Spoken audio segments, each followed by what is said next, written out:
മതമല്ല, വിശപ്പാണ് അത്രേ പ്രശ്നം. അതാ കുറെ കപ്പ പുഴുങ്ങി എല്ലാവർക്കും കൊടുത്ത് കേരളത്തിന്റെ പ്രശ്നം തീർക്കാൻ പറ്റും. ഇതല്ല, it is A question of dignity. ഇത് അന്തസ്സിന്റെ പ്രശ്നമാണ്. മനുഷ്യന് വെറുതെ ജീവിച്ചാൽ പോരാ, അന്തസ്സായി ജീവിക്കണം. അന്തസ്സായി ജീവിക്കാൻ ഇന്ത്യക്കകത്ത് മുസ്ലിങ്ങൾക്ക് അവകാശമുണ്ടെന്ന് ഇവർ സമ്മതിക്കണം. കുചേലവൃത്തം വഞ്ചിപ്പാട്ട് പാടി ഒരു ജനതയെ വഞ്ചിക്കാമെന്ന് വിചാരിക്കരുത്. കമ്മ്യൂണിസ്റ്റ് ആയാലും കൊള്ളാം, ആരായാലും കൊള്ളാം. അതാണ് ചെക്കുട്ടി പറയാൻ ശ്രമിച്ചത്. ഞാനൊരു ഹിന്ദുവാണെന്നല്ല അദ്ദേഹം പറഞ്ഞത്, മറിച്ച് ഞാനൊരു തീയനാണെന്നാണ് പറഞ്ഞത്.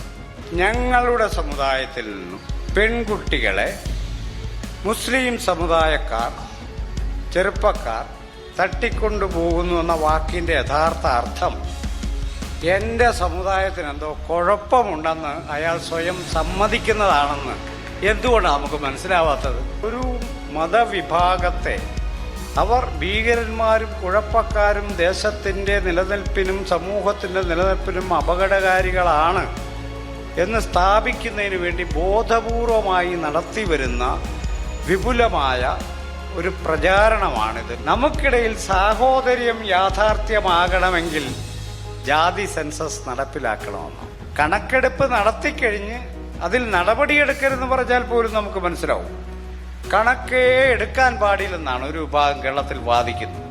അതിന്റെ അർത്ഥം കണക്കെടുത്താൽ കേരളത്തിലെ പൊതുബുദ്ധിജീവികൾ കെട്ടിപ്പൊക്കിയ വലിയ നുണകൾ തകർന്നു വീഴുമെന്നുള്ളതാണ് യാഥാർത്ഥ്യം. അപ്പൊ നമ്മളിപ്പോൾ മനുഷ്യരായിരിക്കുന്നതിന്റെ യഥാർത്ഥ ശക്തി സ്രോതസ്സുകൾ കിടക്കുന്നത് ഗുരുവിലോ പൊയ്കയിലപ്പച്ചനിലോ അയ്യൻകാളിയിലോ പണ്ഡിറ്റ് കറുപ്പനിലോ സഹോദരൻ അയ്യപ്പനിലോ ആണ് എന്ന യാഥാർത്ഥ്യം പകൽ പോലെ വ്യക്തമായിരിക്കെ നമ്മളിതെന്തിന് സമ്മതിക്കാൻ മടിക്കുന്നു എന്നുള്ളത് പ്രധാനപ്പെട്ട ഒരു ചോദ്യമാണ്. മുസ്ലിം ജനവിഭാഗത്തോട് ഇന്ത്യയിലെ ചെറു ന്യൂനപക്ഷമായിട്ടുള്ള അധികാരം കൈയാളുന്ന, സമ്പത്ത് കൈയാളുന്ന ബ്രാഹ്മണിക്കൽ പാട്രിയാർക്കിയുടെ ഏറ്റവും മുകൾ തട്ടിൽ വിലസുന്ന മനുഷ്യരുടെ ഭീതിയാണ് ഇസ്ലാമോഫോബിക്കായിട്ട് ഇവിടെ പടരുന്നത് എന്ന യാഥാർത്ഥ്യം. സെന്റ് തോമസ് നേരെ വന്ന് കൊടുങ്ങല്ലൂരിൽ വെച്ച് കുറെ ബ്രാഹ്മണരെ മതം മാറ്റി. അതിന്റെ കൊച്ചുമക്കളാണ് ഞങ്ങളെന്ന് അവർ പറയുന്നത്. ഇതിലൊരു നുണയും ചതിയും ഉണ്ടെന്ന് മനസ്സിലാക്കാൻ കേരള ചരിത്രം ആദ്യം മുതൽ അവസാനം വരെയൊന്നും പഠിക്കേണ്ടതില്ല. നീ കള്ളത്തരമായിട്ട് എൻ്റെ ഓഫീസിലേക്ക് വന്നു പോകരുതെന്നാണ് അദ്ദേഹം പറഞ്ഞത്. ഇയാൾ നിഷ്കളങ്കനാണെന്നാണ് ഇദ്ദേഹത്തിന് തോന്നുന്നത്. ഇതാണ് കാസ്റ്റ് എന്ന് പറയുന്ന കാര്യം. ഇതാണ് ജാതി എന്ന് പറയുന്ന കാര്യം. ജാതി തുള്ളിത്തുളുമ്പുന്ന ഒരു സമൂഹത്തിനകത്ത് നമുക്ക് മനുഷ്യനായിരിക്കാൻ കഴിയുന്ന ഒരേ ഒരു സാധ്യത ജാതിയിൽ കവിഞ്ഞ വ്യക്തിത്വമായിരിക്കുക എന്നതാണ്. സമൂഹത്തിനകത്ത് ജാതിയും മതവും പ്രബലമായിരിക്കെ അതിനെ നമ്മൾ അഭിസംബോധന ചെയ്യണം. അതിന് നമുക്ക് വൈജ്ഞാനികമായ കരുത്തില്ലെങ്കിൽ പണി നിർത്തി വീട്ടിൽ പോകണം. ഡോക്ടർ അംബേദ്കറെ പോലെ പ്രതിഭാശാലിയായ ഒരു മനുഷ്യന്റെ സേവനം ഇന്ത്യക്ക് നഷ്ടപ്പെട്ടുകൂടാന്നാണ് പറഞ്ഞത്. അത് പറയാൻ ജിന്നയെ ഉണ്ടായിരുന്നുള്ളൂ എന്ന് തിരിച്ചറിയാനുള്ള വിവേകം. ഞാൻ ഹീനനാണെന്ന് പറയുന്നൊരു സിദ്ധാന്തം ഉപേക്ഷിക്കണം എന്നല്ലേ ഞാൻ പറയേണ്ടത്? അല്ല, അതിരിക്കട്ടെ, അത് ഇരുന്നോട്ടെ അവിടെ എന്ന് പറയണോ ഞാൻ? കീഴാള വിഭാഗങ്ങളെയും മുസ്ലിങ്ങളടക്കമുള്ള വിഭാഗങ്ങളെയും അപരത്വത്തിൽ നിർത്തുവാനും അധികാരത്തിൽ നിന്ന് പുറത്താക്കുവാനുള്ള വലിയൊരു സംവിധാനം ഇവിടെ പ്രവർത്തിക്കുന്നു. അല്ലെ, മീഡിയ ഒക്കെ തയ്യാറാണ്. നമ്മൾ 2500 രൂപ 3000 രൂപ കൊടുത്ത് ബുക്ക് ചെയ്ത് പത്രസമ്മേളനം നടത്തിയാലും ഒരു വാർത്ത ഇടിയാലും അപ്പം നമ്മളെ അങ്ങ് അപ്രത്യക്ഷമാക്കുക. ധാർമ്മികമായി അഴിച്ചുപണിയേണ്ട ജന്തുക്കളാണ് മനുഷ്യരെന്ന് മലയാളിയെ പഠിപ്പിക്കുകയും ചെയ്ത മഹാഗുരുവാണ് ശ്രീനാരായണൻ. ഹിന്ദുമതത്തിനും ക്രിസ്തുമതത്തിനും പുറവഴിയെ സഞ്ചരിച്ച് ചരിത്രമില്ലാതായിപ്പോയ മനുഷ്യരാണ് കേരളത്തിലെ അടിമസന്തതികളെന്ന് ഖേദപൂർവം പാടിയ ആളാണ് പൊയ്കയിലപ്പച്ചൻ. എൻ്റെ സനാതന സത്യം ഒരു ജാതി, ഒരു മതം, ഒരു ദൈവം മനുഷ്യന് എന്നതാണ്. നമ്മളതിൽ ഉറച്ചു വിശ്വസിക്കണം. നമ്മളെല്ലാവരും ആത്മസഹോദരങ്ങളാണെന്ന് തോന്നുന്ന നിമിഷം മാത്രമേ കേരളത്തിന് ആ പ്രബുദ്ധതയിലേക്ക് ഉണരാൻ പറ്റൂ. അവൻ പുലയനാണ്, പറയനാണ്, കുറവനാണ്, ഈഴവനാണ്, മുസ്ലിമാണെന്നൊക്കെ പറഞ്ഞു തുടങ്ങിയാൽ നമുക്ക് ആ പ്രബുദ്ധതയിലേക്ക് വരാൻ പറ്റില്ല. ഇനി ഒരിക്കലും ഞാൻ ജാതി വിവേചനത്തെ എൻ്റെ ജീവിതത്തിൽ പാലിക്കില്ല എന്ന് ഇവിടെ ഇരിക്കുന്ന മനുഷ്യർ തീരുമാനിക്കുന്നത് പോലും കേരളത്തിലെ വലിയൊരു വിപ്ലവമായി. സാഹോദര്യമുള്ളിടത്തെ സമത്വവും സ്വാതന്ത്ര്യവും അർത്ഥപൂർണമാകൂ എന്ന് ഡോക്ടർ BR അംബേദ്കർ നമ്മളെ ഉത്ബോധിപ്പിച്ചിട്ടുണ്ട്. ഗുരു അങ്ങനെ പലതും പറഞ്ഞിട്ടുണ്ട്. ഞങ്ങൾക്കൊന്നും കേൾക്കാൻ പറ്റിയെന്ന് പറയുന്നവർ ഈ സാമുദായിക നേതൃത്വങ്ങളിൽ നിന്നൊക്കെ ഇറങ്ങിപ്പോകട്ടെ. നമുക്ക് പൊയ്കയിലപ്പച്ചൻ പറഞ്ഞ പോലെ ഈ നമ്മൾ ജനിച്ച ഈ നാട്ടിൽ നമുക്ക് സന്തോഷമായി ഒന്ന് വാഴണം. EWS എന്താണെന്ന് ഇരിക്കുന്ന ആളിനും അറിയത്തില്ല, ഈ പിള്ളേർക്കും അറിയത്തില്ല. EWS എന്താണെന്ന് ഇവരിങ്ങനെ ആലോചിച്ചിട്ടില്ല. അപ്പോൾ ഒരുത്തം പറയുന്നൊരു കമൻറ്റുണ്ട്, മലയാളി പഠിക്കേണ്ടത് ആ കമൻറ്റ്.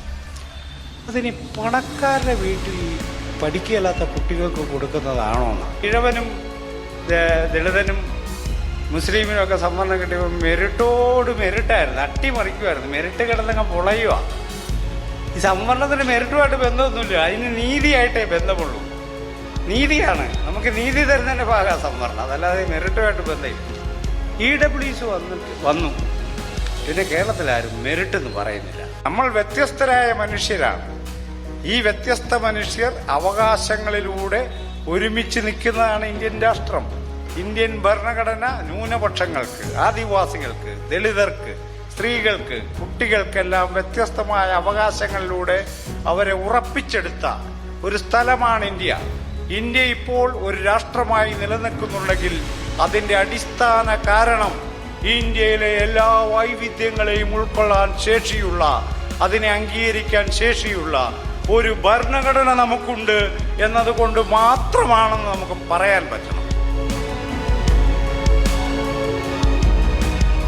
ഈ യോഗത്തിൽ അധ്യക്ഷത വഹിക്കുന്ന എൻ്റെ പ്രിയ സുഹൃത്തും സഹപ്രവർത്തകനുമായ സ്വദേശം രഘു, ഈ യോഗം ഉദ്ഘാടനം ചെയ്ത ആദരണീയനായ SNDP മുൻ പ്രസിഡന്റ് അഡ്വക്കേറ്റ് CK വിദ്യാസാഗർ, ഈ യോഗത്തിൽ പങ്കെടുക്കാനെത്തിയിരിക്കുന്ന പ്രമുഖ വ്യക്തികളെ, സഹോദരി സഹോദരങ്ങളെ, തികച്ചും നമ്മളുടെ മാനവികതയെ ഉണർത്തുന്ന ഒരു ചടങ്ങിന് ശേഷമാണ് ഞാൻ സംസാരിക്കുന്നത്. കേരളത്തിലെ മനുഷ്യരെങ്ങനെ ജീവിച്ചിരുന്നു എന്നതിൻ്റെ പ്രധാനപ്പെട്ട ഒരു തെളിവ് ഈ സദസ്സിൽ ഹാജരാക്കപ്പെട്ടതിന് ശേഷമാണ് ഞാൻ നിങ്ങളോട് സംസാരിക്കുന്നത്.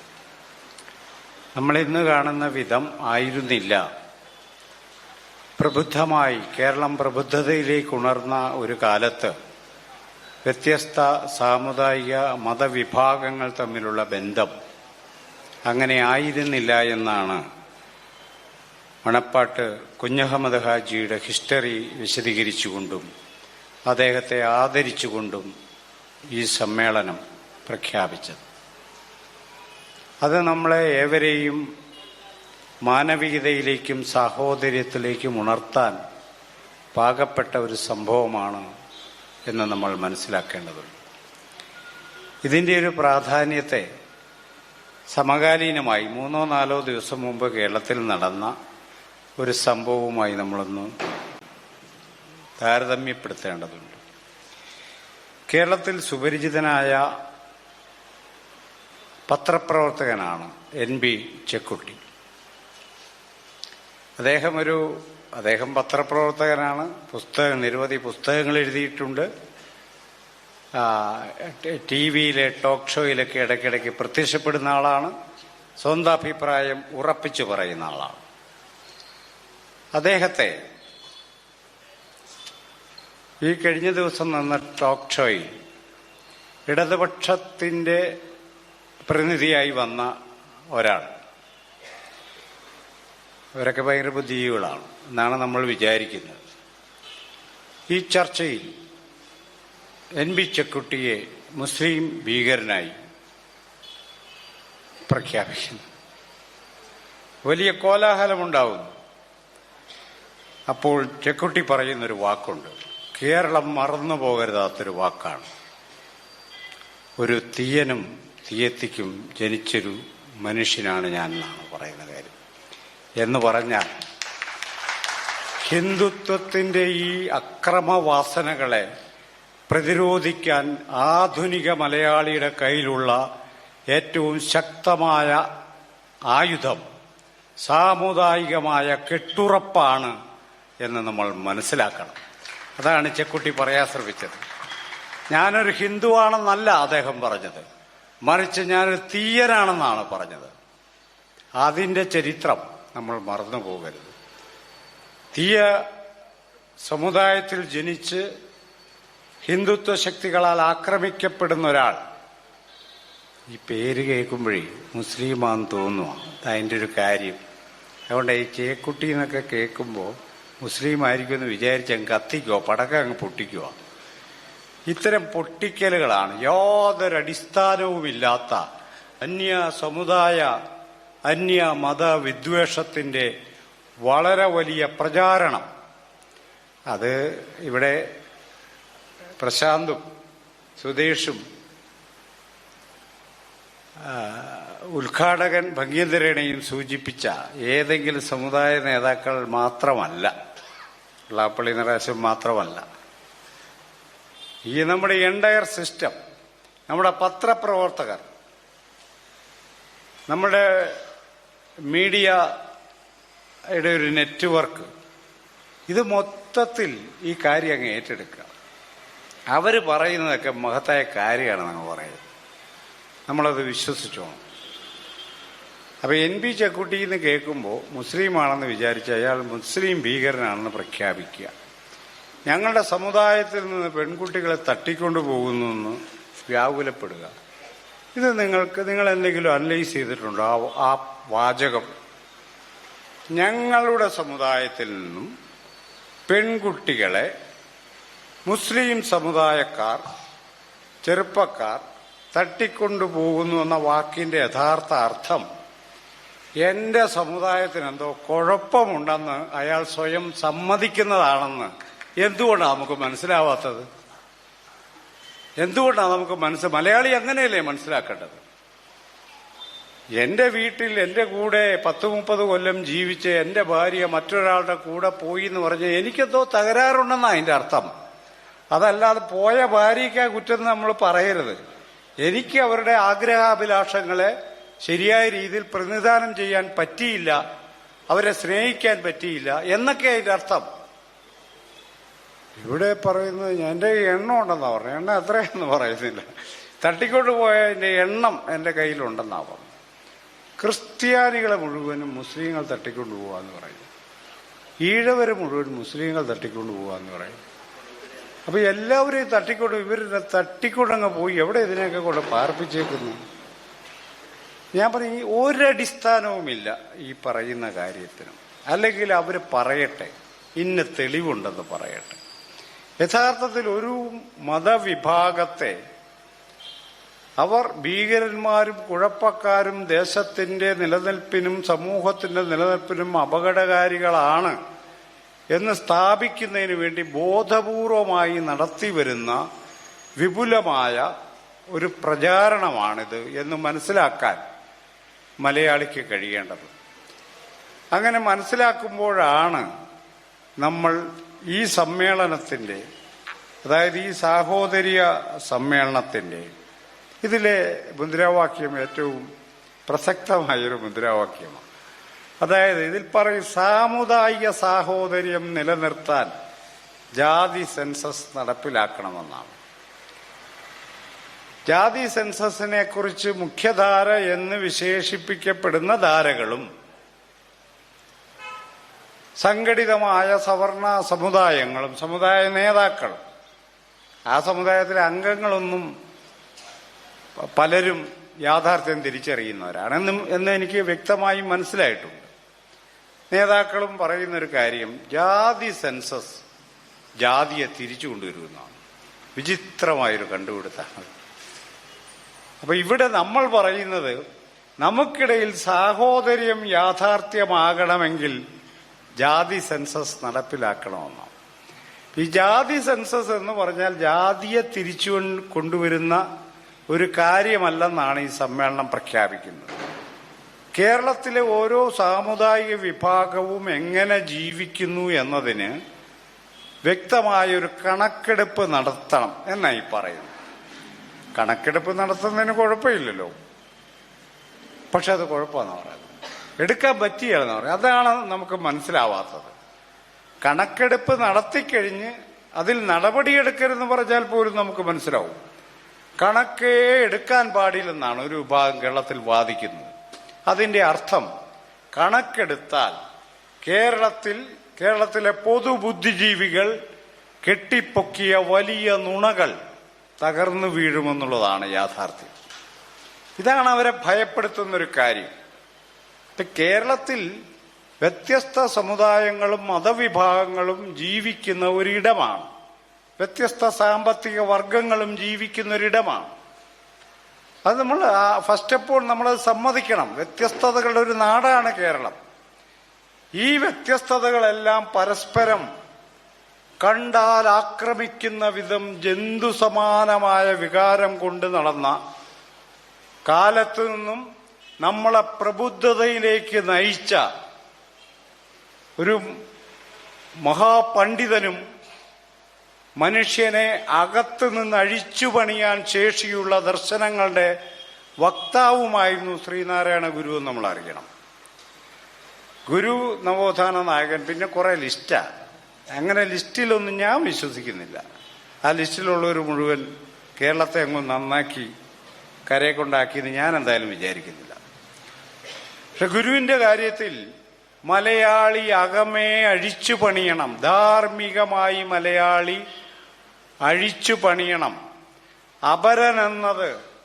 അപരനോട് നമ്മൾ സ്നേഹവും കരുതലും കരുണയുമാണ് ഉണ്ടാകേണ്ടതെന്നും അവനോട് വിദ്വേഷമല്ല ഉണ്ടാകേണ്ടതെന്നും മലയാളിയെ പഠിപ്പിച്ചതിലെ പ്രമുഖ സ്ഥാനമാണ് ഗുരുവിനുള്ളത്.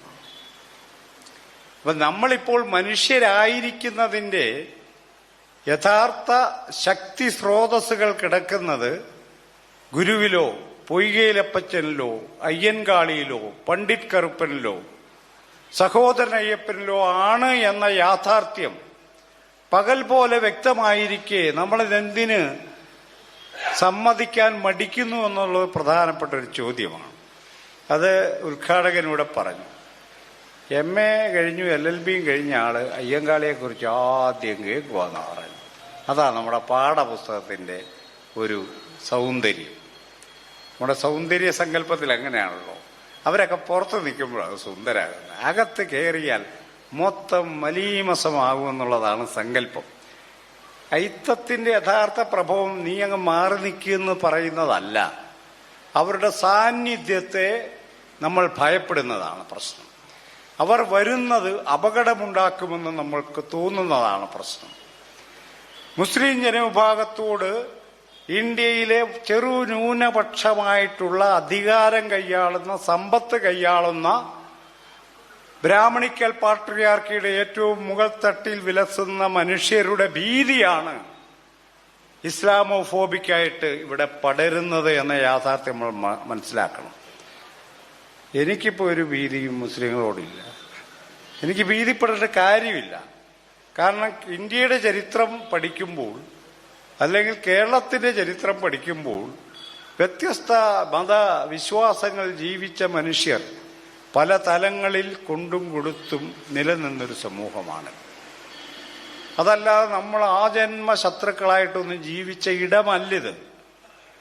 ഇപ്പോൾ കെട്ടുകഥകളൊക്കെ പറഞ്ഞത് തകർക്കാൻ ആൾക്കാർ ശ്രമിക്കുന്നുണ്ടാവാം. കൊടുങ്ങല്ലൂർ പോലെ സ്ഥലത്ത് 2000 വർഷത്തെ പാരമ്പര്യമുള്ള ക്രിസ്ത്യാനികൾ ജീവിക്കുന്നൊരു സ്ഥലമാണ്. അവര് ബൈബിൾ വായിക്കാൻ തുടങ്ങിയിട്ട് 600 വർഷം ഒക്കെ ആയിട്ടുള്ളൂ. പക്ഷെ അതിനു മുമ്പ് ഒരു ക്രിസ്ത്യാനികളാണ് വിശ്വാസങ്ങൾ. പക്ഷെ ഇപ്പോൾ അവരോട് സംസാരിച്ചാൽ അവർ പറയുക, അവരുടെ പ്രമാണിമാർ സാധാരണ മനുഷ്യരല്ല കേട്ടോ, അവർക്കങ്ങനെ അന്ധവിശ്വാസമൊന്നുമില്ല. അവർ നാട്ടിൻപുറത്തൊക്കെ മറ്റുള്ള മനുഷ്യരൊക്കെ ഇടപെട്ട് ജീവിക്കുന്നതാണ്.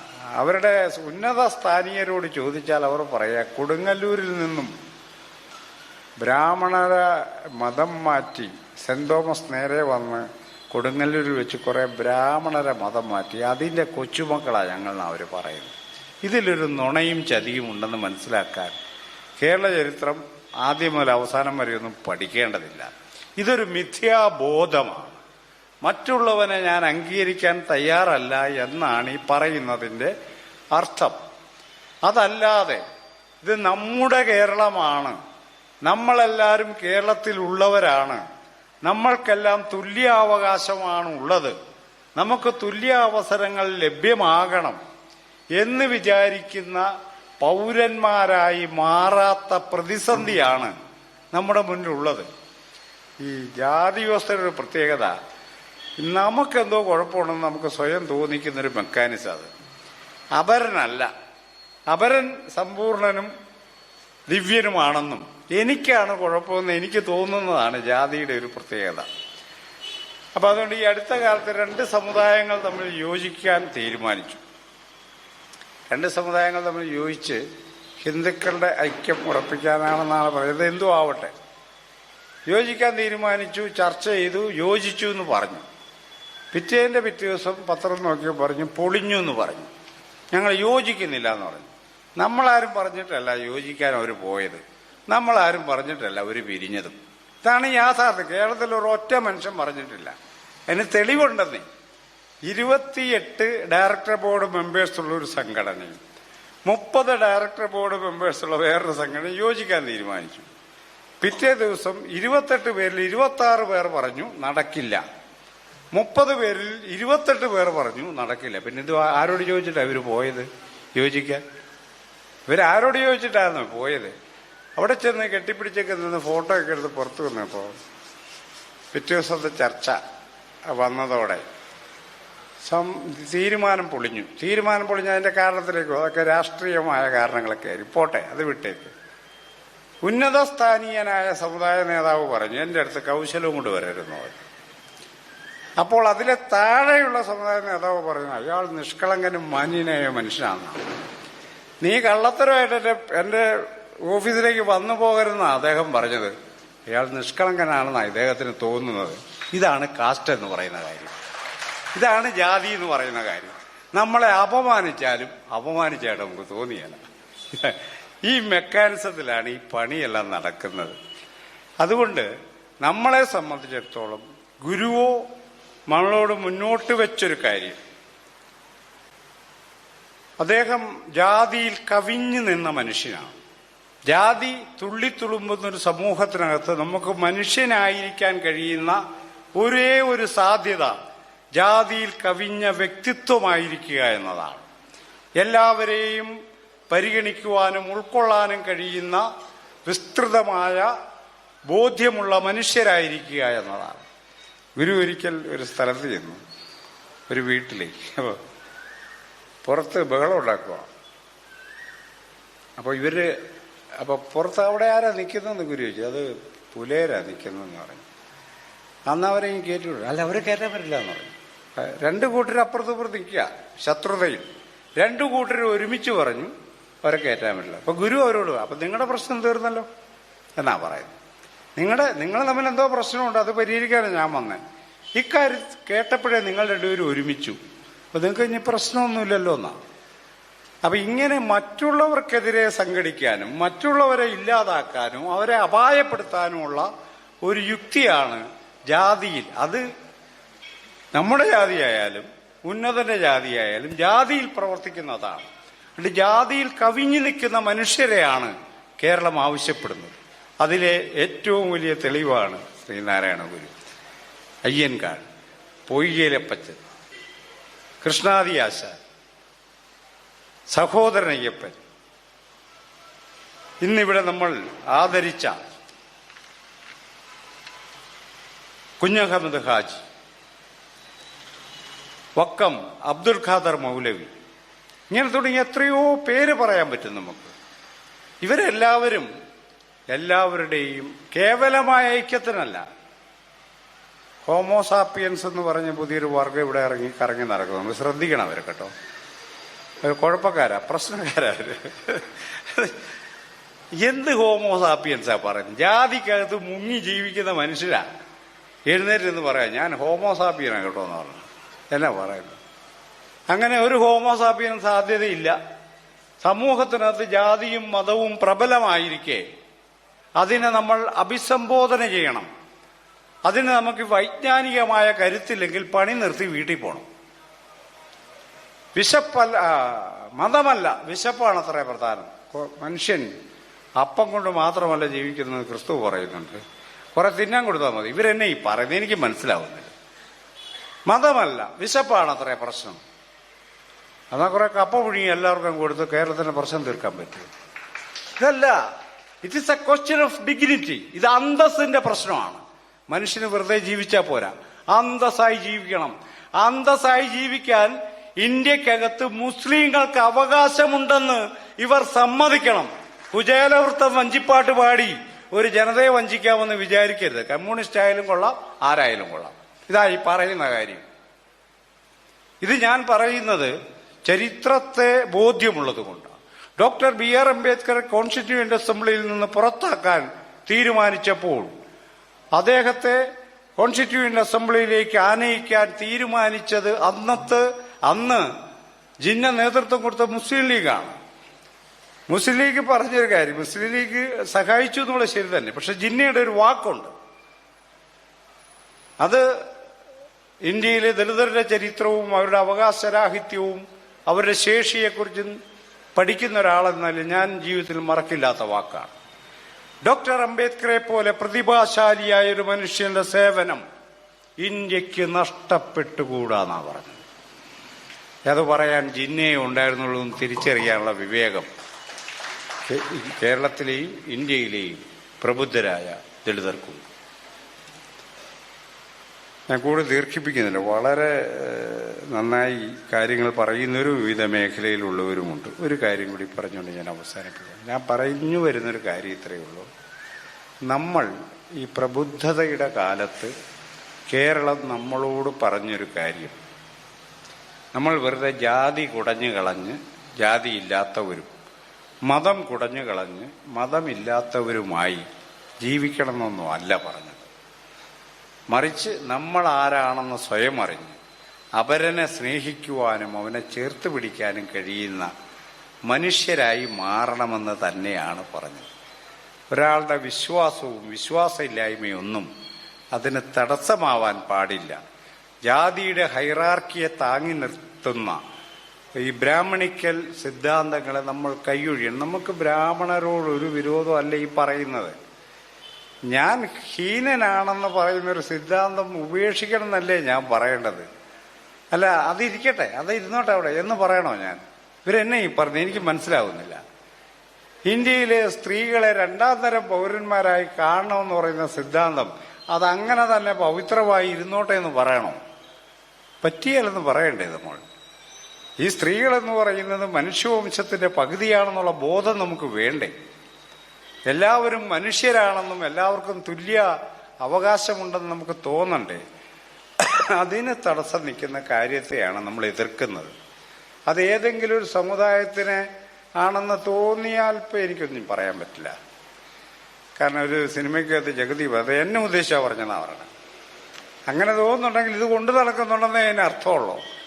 ഇത് കൊണ്ടു നടക്കുന്നുണ്ട് എന്ന അർത്ഥം. നമ്മൾ പറയുന്നത് ഏതെങ്കിലും സമുദായത്തെ ജാതി സെൻസസ് നടപ്പിലാക്കണമെന്ന് പറയുമ്പോൾ അതിൻ്റെ കൂടെ ഞാൻ എപ്പോഴും പറയുന്നൊരു കാര്യമാണ്, കണക്കെടുക്കുക. കേരളത്തിൻ്റെ റിസോഴ്സസ്, വിദ്യാഭ്യാസ അവകാശങ്ങൾ, ഉദ്യോഗം, പാർലമെന്ററി പ്രാതിനിധ്യം എന്നിവയുടെ കണക്കെടുക്കുക. ഞങ്ങൾ അധികമുണ്ടെങ്കിൽ അത് തിരിച്ചു തരാൻ തയ്യാറാണ്. നിങ്ങളുണ്ട്, നിങ്ങൾ തിരിച്ചു തരണം. ഇത് ന്യായവാദമാണല്ലോ. അത്രയേ ഉള്ളൂ അതിനകത്ത് കാര്യം. അപ്പോൾ അവർക്കറിയാം അവർക്ക് കൂടുതലുണ്ടെന്ന്. അപ്പോൾ അവർ പറയും കണക്കേ എടുക്കണ്ട, കണക്കെടുത്താൽ ജാതി വരും അത്രേ.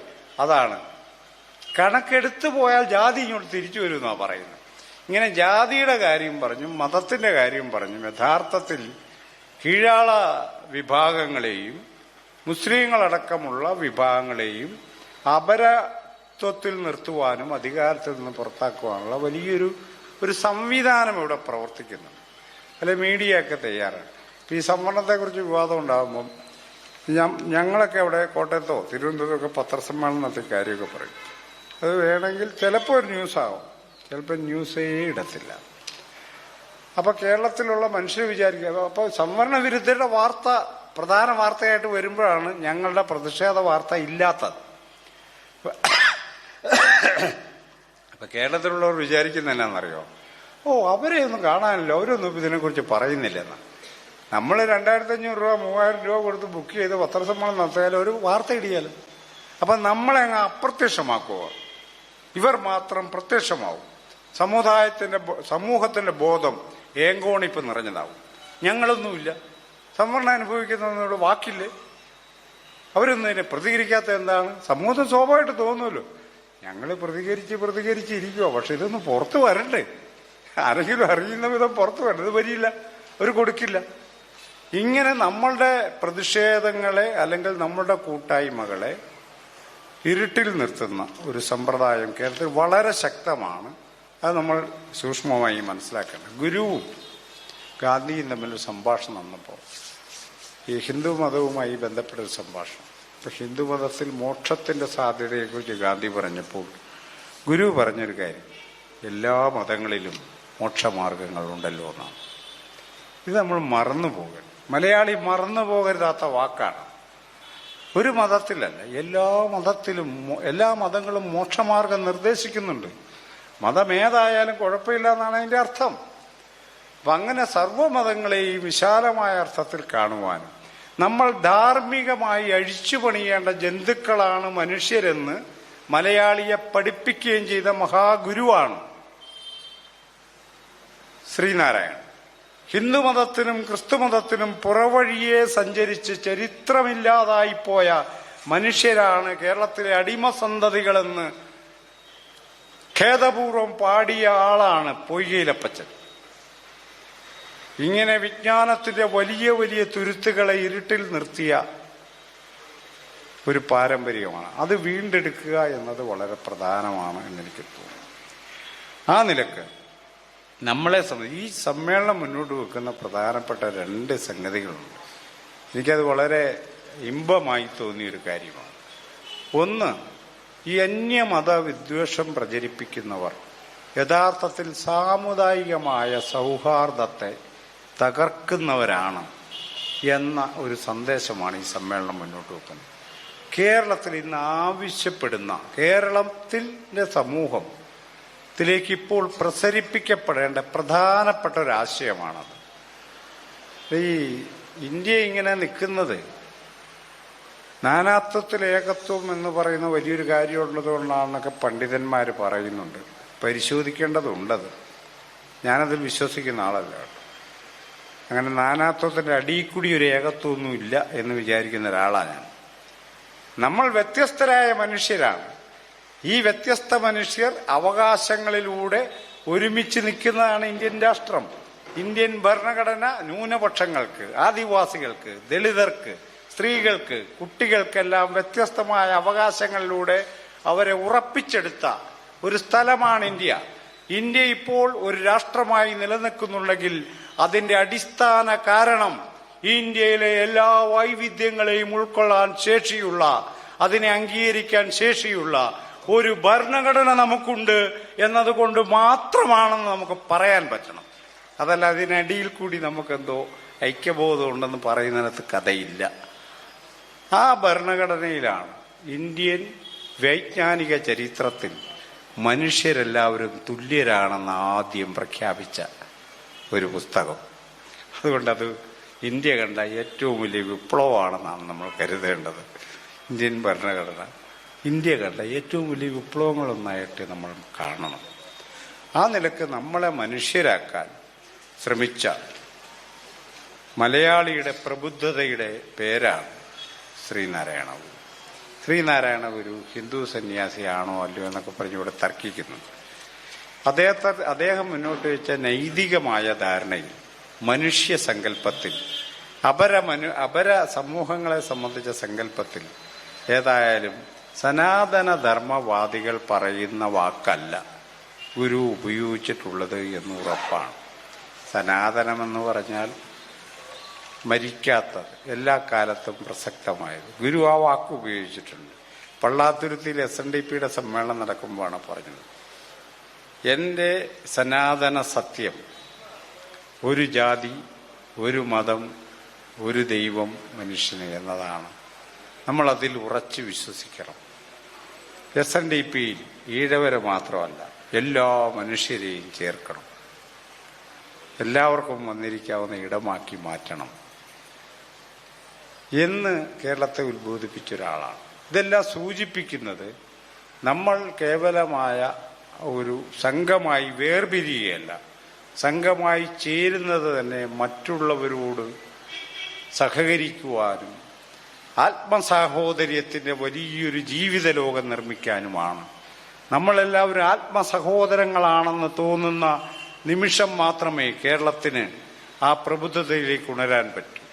അവൻ പുലയനാണ്, പറയനാണ്, കുറവനാണ്, ഈഴവനാണ്, മുസ്ലിമാണെന്നൊക്കെ പറഞ്ഞു തുടങ്ങിയാൽ നമുക്ക് ആ പ്രബുദ്ധതയിലേക്ക് വരാൻ പറ്റില്ല. നമ്മൾ യഥാർത്ഥത്തിൽ ഇന്ന് മലയാളികൾ ചെയ്യേണ്ട ഒരു കാര്യം, ഈ മതവിദ്വേഷത്തിൻ്റെ കാലത്ത് ഗുരു പറഞ്ഞ പ്രധാനപ്പെട്ട വാക്യം സോദരത്വേന വാഴുന്ന എന്ന വാക്കാണ് അദ്ദേഹം ഉപയോഗിച്ചത്. സമത്വേന എന്നല്ല പറഞ്ഞത് എന്ന് നമ്മൾ മനസ്സിലാക്കണം. അതിനൊരു രാഷ്ട്രീയമായൊരു അർത്ഥമുണ്ട്. അതായത് സമത്വം എന്നത് വളരെ വലിയ പ്രക്രിയയിലൂടെ വേണമെങ്കിൽ സാധിക്കുമെന്ന് പറഞ്ഞ് ഒരു നൂറ്റാണ്ട് കാലം ലക്ഷക്കണക്കിന് കോടിക്കണക്കിന് മനുഷ്യരെ അരിഞ്ഞു വീഴ്ത്തിയിട്ടും സമത്വത്തിലേക്ക് ലോകത്തൊരു സ്ഥലവും കടന്നുപോയില്ല എന്ന് നമ്മൾ അറിയണം. സമത്വം സാധ്യമല്ല എന്നല്ല ഞാൻ പറയുന്നത്, സാധ്യമാണ്. അതിൻ്റെ പരിമിതികളുമുണ്ട്, സാധ്യതകളും നമ്മുടെ മുന്നിലുണ്ട്.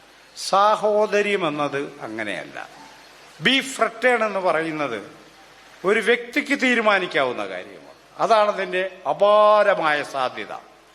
ഞാൻ ഇന്നലെ വരെ വിശ്വസിച്ചത് തെറ്റാണെന്നും ഇനി ഒരിക്കലും ഞാൻ ജാതി വിവേചനത്തെ എൻ്റെ ജീവിതത്തിൽ പാലിക്കില്ല എന്ന് ഇവിടെ ഇരിക്കുന്ന മനുഷ്യർ തീരുമാനിക്കുന്നത് പോലും കേരളത്തിലെ വലിയൊരു വിപ്ലവമായിരുന്നു. ഒരു വ്യക്തിക്ക് തീരുമാനിക്കാം, ആരോടും ചോദിക്കണ്ട. സാഹോദര്യമുള്ളിടത്തെ സമത്വവും സ്വാതന്ത്ര്യവും അർത്ഥപൂർണമാകൂ എന്ന് ഡോക്ടർ BR അംബേദ്കർ നമ്മളെ ഉത്ബോധിപ്പിച്ചിട്ടുണ്ട്. അപ്പോൾ ആത്മസഹോദരങ്ങളായിരിക്കുക, ആത്മസഹോദര്യത്തിൻ്റെ ഒരു വികാര വായ്പ് വ്യത്യസ്ത സമുദായങ്ങളിലും മതവിഭാഗങ്ങളിലും പടർന്നു പിടിക്കുമ്പോഴാണ് ഗുരുവിൻ്റെ ജീവിതവും അയ്യൻകാളിയുടെയും പൊയ്കലപ്പച്ചൻ്റെയും ഒക്കെ ജീവിതം ധന്യമാകുന്നത്. ഡോക്ടർ BR അംബേദ്കറുടെയും EV രാമസ്വാമി നായ്ക്കരുടെയൊക്കെ ദർശനം ധന്യമാകുന്നതെന്ന് തിരിച്ചറിയാനുള്ള ഒരു വിവേകമാണ് നമ്മൾ ആർജിക്കേണ്ടത്. അത് നമ്മളിൽ നിന്ന്, നമ്മുടെ കുടുംബങ്ങളിൽ നിന്ന്, നമ്മുടെ സുഹൃത്ത് വൃന്ദങ്ങളിൽ നിന്ന് ആരംഭിക്കാവുന്ന ഒരു കാര്യമാണ്. നമ്മൾ ഈ പറയുന്നത് ഫ്രട്ടേണിറ്റിയെക്കുറിച്ചാണ്, സാഹോദര്യത്തെക്കുറിച്ച്. അതില്ലാതെ ഇന്ത്യ പോലൊരു സ്ഥലത്ത്, ജാതിയാൽ കീറി മുറിച്ചൊരു സ്ഥലത്ത് സാഹോദര്യം സ്ഥാപിക്കാതെ ഒരു കാര്യത്തിനും മുന്നോട്ട് പോകാനാവില്ല. ഇവിടെ കൂടിയിരിക്കുന്ന എൻ്റെ സഹോദരങ്ങളോട് എനിക്ക് പറയുവാനുള്ളത്, ഈ സമ്മേളനം മുന്നോട്ട് വയ്ക്കുന്ന അർത്ഥപൂർണമായ മുദ്രാവാക്യവും ഇതിൻ്റെ ആഹ്വാനവും മലയാളി സമൂഹത്തിന് അടിയന്തിരമായി ഏറ്റെടുക്കേണ്ട കാര്യമാണ്. അടിയന്തിരമായി അതിന് നീട്ടിവെക്കാൻ നമുക്കാവില്ല. ആ അർത്ഥത്തിൽ നിങ്ങൾ നടത്തുന്ന ഈ പരിശ്രമം കേരളത്തിന് ഒരു വഴികാട്ടിയും വെളിച്ചവുമാണെന്ന് ഞാൻ കരുതുന്നു. ഞാൻ പ്രതിനിധാനം ചെയ്യുന്ന ദളിത് സമുദായ മുന്നണി നിങ്ങളുടെ ഈ സംരംഭത്തോട് പരിപൂർണമായ ഐക്യദാർഢ്യം പ്രഖ്യാപിക്കുന്നു. ഇതുപോലുള്ള നിരവധി സദസ്സുകൾ കേരളത്തിൽ ഉണ്ടാവട്ടെ. ഉത്ബുദ്ധരായ മനുഷ്യരുടെ എണ്ണം കേരളത്തിൽ വർദ്ധിക്കട്ടെ. ഗുരു അങ്ങനെ പലതും പറഞ്ഞിട്ടുണ്ട്. ഞങ്ങൾക്കൊന്നും കേൾക്കാൻ പറ്റിയെന്ന് പറയുന്നവർ ഈ സാമുദായിക നേതൃത്വങ്ങളിൽ നിന്നൊക്കെ ഇറങ്ങിപ്പോകട്ടെ. നമുക്ക് പൊയ്കലപ്പച്ചൻ പറഞ്ഞ പോലെ നമ്മൾ ജനിച്ച ഈ നാട്ടിൽ നമുക്ക് സന്തോഷമായി ഒന്ന് വാഴണം എന്നാണ് പൊയ്കലപ്പച്ചൻ പറഞ്ഞത്. നമ്മൾ അടിമകളെപ്പോലെയും അപമാനിതരെ പോലെയുമല്ല, നമുക്ക് സന്തോഷമായി ആനന്ദതുന്തിലമായി ഈ മലയാളി മണ്ണിൽ എല്ലാവരും ഒരുമിച്ച് ആഘോഷമായി ജീവിക്കാനുള്ള അന്തരീക്ഷമുണ്ടാക്കാൻ ഉള്ള പരിശ്രമത്തിൻ്റെ പ്രധാനപ്പെട്ട ഒരു അധ്യായമാണ് ഇവിടെ തുറക്കുന്നതെന്ന് തന്നെയാണ് ഞാൻ ആത്മാർത്ഥമായി വിചാരിക്കുന്നത്. എല്ലാവിധ ആശംസകളും. ഇതിലെ പ്രധാന സംഘാടകരായിരിക്കുന്ന സ്വാഗതം പറഞ്ഞ പ്രശാന്ത് അടക്കമുള്ളവർ കേരളത്തിൽ നടത്തിയ നിശബ്ദമായ വലിയ വിപ്ലവങ്ങളുണ്ട്. അതൊന്നും പറയാതിരിക്കാൻ പറ്റില്ല. പ്രശാന്ത് ഇവിടെ സിനിമ, ഒരു ജാതി പിള്ളേർ ഇഷ്ടാകുന്ന സിനിമ ഇങ്ങനെയുണ്ട്. ആ സിനിമയിൽ ഒരു രസകരമായൊരു സീനുണ്ട്. അതുകൂടി ഈ നാട്ടുകാരനെടുത്ത സിനിമയെന്ന നിലക്കും ഈ നാട്ടുകാരുടെ പരിശ്രമം നിലക്കും മലയാളികളത് മനസ്സിലാക്കിയിട്ടുണ്ട് ആ അർത്ഥത്തിൽ തന്നെ. അല്ല, ഇതാണ് അപ്പോൾ ഇവർക്ക് അഡ്മിഷൻ കിട്ടുന്നില്ല. 3-4 പിള്ളേർക്ക്, ഇവരൊക്കെ പിന്നോക്കക്കാരോ പട്ടികക്കാരോ അങ്ങനെ എന്തൊക്കെയോ ആണ്, അഡ്മിഷൻ കിട്ടുന്നില്ല. അപ്പോൾ EWS എന്ന് ഈ കമ്പ്യൂട്ടർ സെൻറ്ററിൽ അക്ഷയയിലിരിക്കുന്ന അവർ പറയുന്നു EWS ഉണ്ടെന്ന്. EWS എന്താണെന്ന് ഇരിക്കുന്ന ആളിനും അറിയത്തില്ല, ഈ പിള്ളേർക്കും അറിയത്തില്ല. EWS എന്താണെന്ന് പറഞ്ഞ് ഇങ്ങനെ ആലോചിച്ചിട്ടിരിക്കുക. അപ്പോൾ ഒരുത്തം പറയുന്നൊരു കമൻ്റുണ്ട്, മലയാളി പഠിക്കേണ്ടത് ആ കമൻ്റ്. അതിന് പണക്കാരുടെ വീട്ടിൽ പഠിക്കുകയല്ലാത്ത കുട്ടികൾക്ക് കൊടുക്കുന്നതാണോ എന്നാണ്. ഓർക്കണം, അതാണ് അതന്നെ പരിപാടി. നമുക്കിവിടെ സംവരണം, ഈഴവനും ദളിതനും മുസ്ലിമിനും ഒക്കെ സംവരണം കിട്ടിയപ്പോൾ മെറിട്ടോട് മെറിട്ടായിരുന്നു, അട്ടിമറിക്കുമായിരുന്നു. മെറിട്ട് കിടന്നങ്ങ് പൊളയുക. ഈ സംവരണത്തിന് മെറിട്ടുമായിട്ട് ബന്ധമൊന്നുമില്ല, അതിന് നീതിയായിട്ടേ ബന്ധമുള്ളൂ. നീതിയാണ്, നമുക്ക് നീതി തരുന്നതിന്റെ ഭാഗമാണ് സംവരണം, അതല്ലാതെ മെറിട്ടുമായിട്ട് ബന്ധമില്ല. EWS വന്നു, പിന്നെ കേരളത്തിലാരും മെറിറ്റ് എന്ന് പറയുന്നില്ല, ആരും മിണ്ടുന്നില്ല. അവർക്കിപ്പോൾ മെറിറ്റ് വേണ്ട. എന്തൊരു കൗശലമെന്ന് ആലോചിച്ച് നോക്കണേ. അപ്പോൾ ഈ കള്ളത്തരമൊക്കെ നമുക്ക് ഓൺ ദ സ്പോട്ടിൽ പിടിക്കാൻ പറ്റണം. ഈ പിള്ളേർ പറയുന്നത് അതിന് പണക്കാരുടെ വീട്ടിൽ പഠിക്കാതെ പിള്ളേർക്ക് കൊടുക്കുന്നതാണോ എന്ന് ചോദിക്കുന്ന സിനിമ ഇറങ്ങണമെന്നേ, ആയിരക്കണക്കിന് സിനിമകൾ. ഇത് എങ്ങനെ തന്നെ ഇത് പരിഹരിക്കാൻ പറ്റത്തുള്ളൂ. ഏതായാലും അവരുടെ ആ സംരംഭത്തെ കൂടി ഈ സമയത്ത് ഞാൻ ഓർത്തെടുക്കുന്നു. വലിയ സന്തോഷം നിങ്ങളോട് പങ്കുവയ്ക്കുന്നു. എല്ലാവർക്കും ചെയ്യും. ഒത്തിരി സ്നേഹം സണ്ണി സാർ.